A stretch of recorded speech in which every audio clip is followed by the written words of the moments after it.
जामदग्नाय विद्महे महावीराय धीमहि तन्नो परशुराम प्रचोदयात्।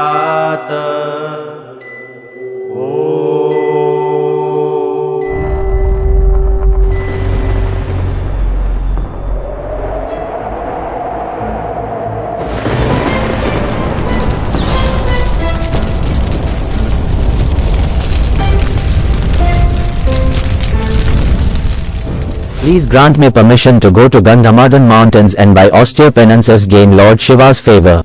Om Namah Shivaya. How will I show my face to my husband? My sons, cut off your mother's head. With due respect, father, we can't do it. Go and immediately cut off your mother's head.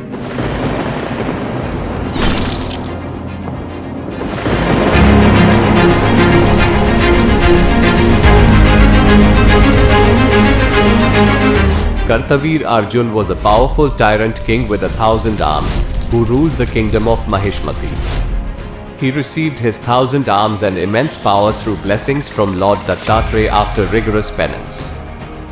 Kartavir Arjun came to know from Lord Varuna. In this whole world, the only person capable enough to defeat you is Lord Parshuram. He went on a hunting expedition and became tired and thirsty. He arrived at the hermitage of Jamadagni, who was Parashuram's father. The sage welcomed the king and his entourage, offering them food and water. Jamadagni's divine cow, Kamadhenu, provided everything they needed. I think I like this cow. Kartavir Arjun demanded Jamadagni to give Kamadhenu to him. Hey sage, I want the cow. Give it to me.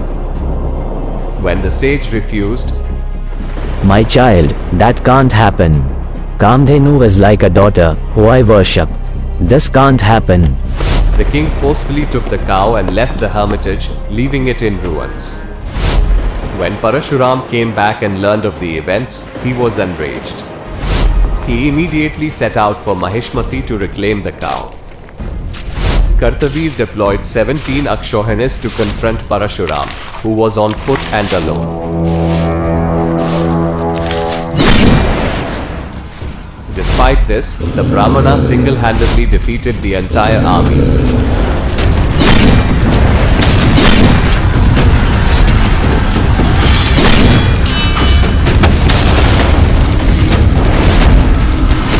Leaving no one alive.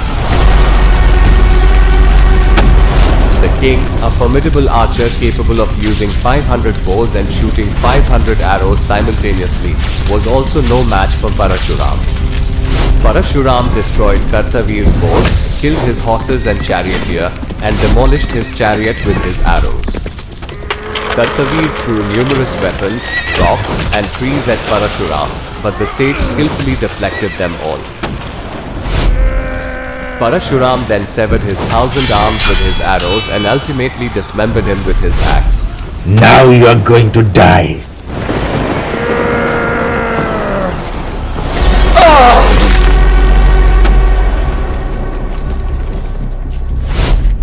He successfully retrieved Kamdhenu and returned to his father.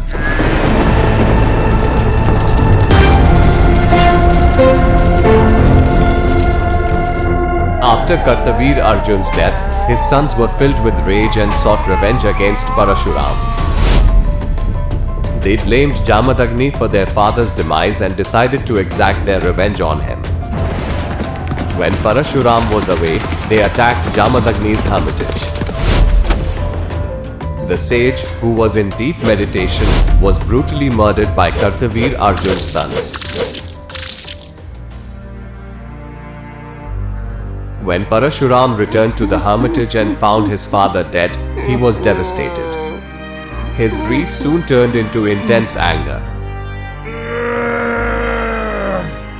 His mother, Renuka, cried out in despair, beating her chest 21 times.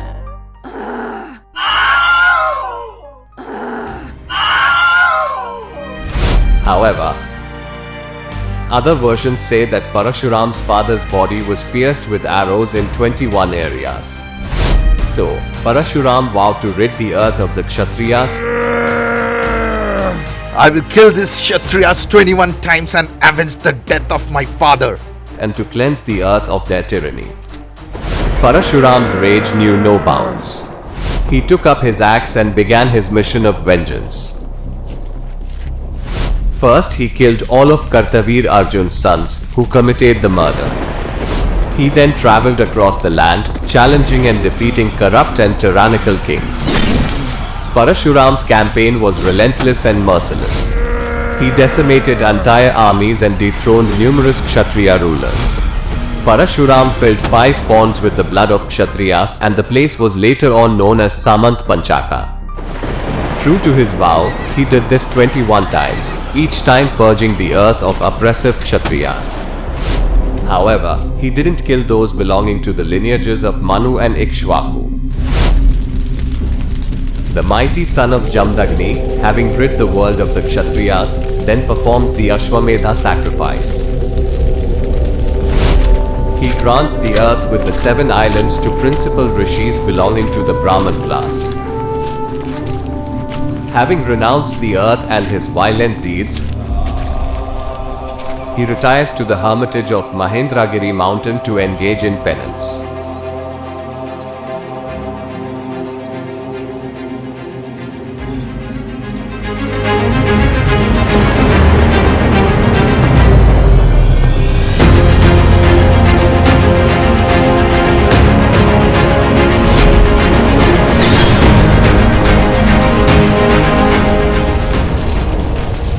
Stop! Who dares to break the mighty Pinaka bow of Lord Shiva? Answer me or face the consequence.